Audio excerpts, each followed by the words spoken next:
welcome back to our channel. Thank you for coming back every time we have a new video up. So today we're talking about, as the topic suggests in the topic description box, social media versus reality. We feel like social media plays a very, very big role in society today and our lives today, compared to a few years ago, just 5 years ago, not even up to 10 even. So so that's what the topic is, and then as usual we'll just go back and forth with, again, our opinions. For me, social media is something that when I wake up every day, it's the first thing I'm on. I open Instagram, that's basically the first thing I look at.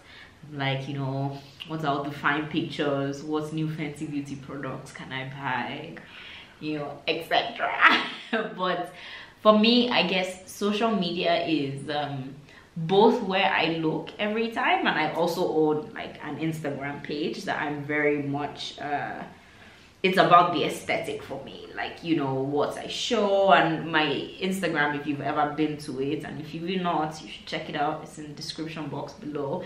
It's a very carefully curated, crafted, like, semblance of pictures.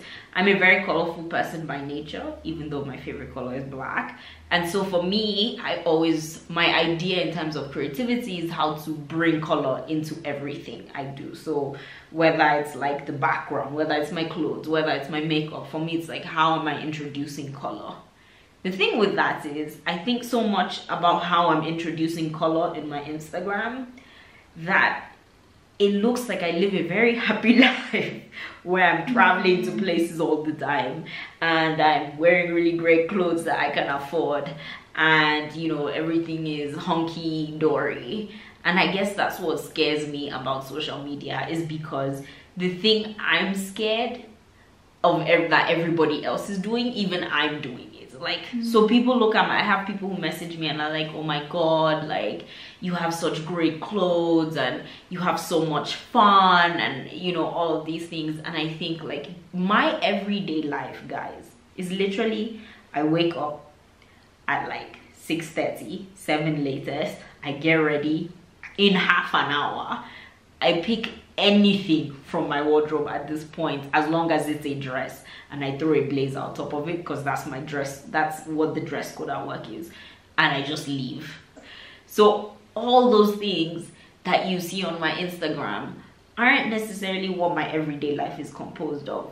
And for me, I feel Instagram and social media is so aspirational, you know, like, I see how perfect your pictures look on Instagram. I'm like, oh my god, I want to grow up and be like Sharon. I want to, you know, Sharon's life is always so really want to be like perfect, you know, like, her pictures are, you know, she always has the right face, you know, everything. So, like, I want to be like her. But, like, that's not the reality. It really isn't. I think I've been guilty of that, because not individuals but couples. I've been guilty of looking at a couple on Instagram and I'm like, oh my god, I want to be like them. I want a boyfriend who's going to, like, do what he did for her. I've been, like, guilty of doing that, and then I actually hear stories from people who know them, and they're nothing close to what they portray on social media.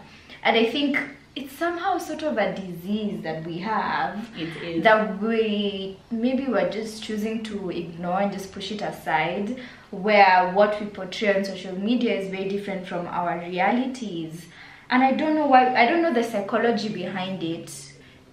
What you want people to perceive of you is very different than your reality. And I think social media has just, like, widened that. It's like magnified that perception, right? Because now thousands and hundreds and millions of people can see you, so you need to display something that's very different from your reality, so people think that that's what your reality is, even though you're, like, in a crappy relationship. I've been also on the other end, the other spectrum, like the other side of actually being in a relationship where we portrayed it on social media as we were super happy and we were everyone's goals. Oh my god, you guys are so cute. But then like behind closed doors, we were always arguing. It was bad. But then when you'd see us, or when we'd post a picture or a video or whatever, you'd think we're perfect, you know. And I don't think we ever really did it intentionally. I think it's just something that just happened. Like we just, I think it's, I don't know, it's because I don't know if I should say it's because we usually don't want to look vulnerable, and we usually don't want to be vulnerable, and like if it's not with people we know, like if it's me and you, then I can tell you me and whoever are having problems, but I'm never going to post that on social media. That's the thing. So I guess it's like a fine line between being, because there are people who overshare on social media and they're unapologetic about oversharing. And I wish I could be like that, but then every time I share something, I'm like, oh my god, did I overshare? Did I say too much? And you know, like some things I usually want to deal with personally. So I think it's like a fine line between oversharing and putting up a facade. When you share your reality on social media, you get all these stupid people who like slide in and are like, oh, you think you have problems. There are real people with problems out there. I've gone through that. Oh, you live, you are so pretty, you live in a nice house, and somehow you think you can suffer from blah blah blah, or you think your boyfriend is only mean to you, he does not beat you. There are women out there who are going through domestic violence, you know.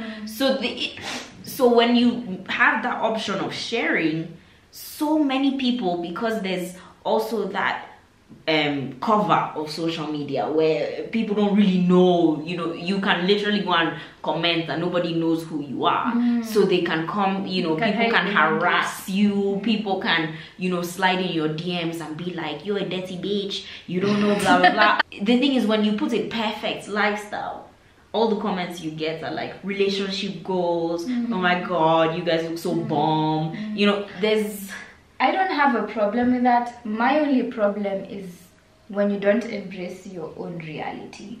When you're so obsessed with putting up that you can't embrace your own reality. That's just my problem. Like, you can put up whatever you want to put up. If you never want to tell people you have problems, if you never want to tell people that you struggle, that's well and good. Like, you can look happy, look all of that, and that's perfectly fine. My thing is when you're alone, when all the cameras are off, when all of that, like, you need to be true to yourself. You need to embrace your reality. You need to embrace that you do have problems, and it's okay to have problems, and it's maybe you're not actually relationship goals and you guys actually have issues and you fight all the time, and you fight all the time. It's just you need to not let social media get into your head to the point where you ignore who you actually are and what your reality is. And what your reality is. That's my only issue with this. Things I would take away is, one, don't believe everything you see on social media. Don't think that that's what people's realities are. And two, when people do choose to share, which is a great thing, like more people should share their realities on social media.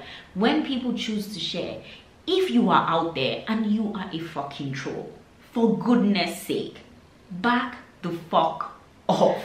But then, you know, the thing with like trolls that I learned to understand is that it's just they're projecting their own insecurities on you. It's not like the thing that it's not that they necessarily you're not the problem. Like, you're absolutely never the problem. It's just them who have insecurities and problems about what you're doing that really reflect on who they are. So it's never really, you should never feel like, oh my god, I'm such a bad person because I did this or I said this. Sometimes, because I have been guilty of saying some dumb, ignorant shit in the past, and thank you for everyone who called me out back then. I was not in a place where I could understand that I was saying ignorant shit. But some other times it's not just you being ignorant or being stupid, it's actually you being you, but then someone else has a problem with you. Yeah. Which is not really your fault. It's them who just have their own issues. Yeah. But I guess, like, you know, in that sense, the saying that would come to mind is, if you don't have anything good to say, don't say anything. Like, honestly, I really stand by that, like, phrase in life. If you have nothing good to say, shut up. Like, nobody, it's not necessary for you to give me feedback. It's not an exam, it's not a job interview. Like, so if you have something bad to say about me, and this doesn't apply, of course, if someone who's ignorant comes up and says something really dumb, please tell them you are saying dumb shit. A lot of people who are vulnerable enough to share things, difficulties they go through, whether it's addictions or depression, it's a very difficult thing for them to do that. It's not a thing that's applauded in society where everybody's like, oh yeah, she shared her addiction story, yay, we're proud of her. It's not. It's more like, oh my god, did you hear about this babe was addicted to so and so? That's what it is. So it's already so vulnerable for them to do that. So when you come on and you start behaving like an idiot, they're like, oh, you could never have been depressed, that's not true addiction, guys, it really pisses me off, as you can tell. Like, don't say anything. Like, if that's your opinion, fine, cool, keep it in your head, stay there. You don't need to respond. You really don't. My biggest takeaways from this is, one, embrace your reality, embrace you, and not the you on social media. It's the you when you're alone, when you're behind closed doors, with your family, with your partner, with your friends. That's who you are. So don't get too much in social media that you lose the essence of who you truly are. So embrace your reality. That's number one. Number two, I really don't want to, I don't want to continue seeing this culture of us bashing people and putting people down and thriving, because it's thriving. Like, if you read comments for like Shade Room, and girl, people are savages out here. Like, people are savages out here. Honestly, like, I mean, I actually feel for those celebrities, because if they go through those comments, they would really feel bad about themselves if they're not self-aware, and if they don't have a high self-identity, and they know themselves, so they don't let such things move them. But I don't really, me, I always back up everything I say with God, and I don't think that that's something godly. It's not, because that's just human beings being human beings, and I don't think God looks down on us and is happy when we're doing that, when we're bashing and pushing people down on social media, because we're not really seeing them, so they can't do anything to us. It's just us behind the keyboard. Yeah, so that's what I have to say. I think that's it. But I think we just really need to realize the power that social media has. Not just the name social media, but in our own personal lives, and not just keep thinking it's just like a YOLO. Because the words you put on social media, the things you say, have the power to influence and impact a lot of people. So always have that in mind. Have that it does that, and also, I guess, from Sharon's experience, that social media never forgets. It never forgets. So think twice before you do what you're doing. And I guess this is especially for the younger people out there. For the older people, I mean, for goodness sake, you must have known someone this already. told me this 5 years ago. Maybe you would have thought twice. I would have thought twice if I was there on my kid. Yes, getting excited on Twitter. But thanks, guys. Thank you for watching, and we hope to hear from you in the comments.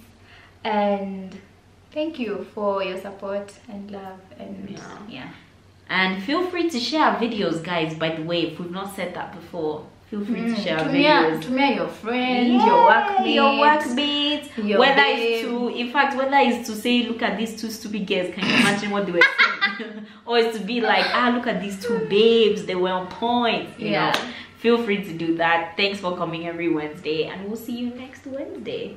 Bye, babe.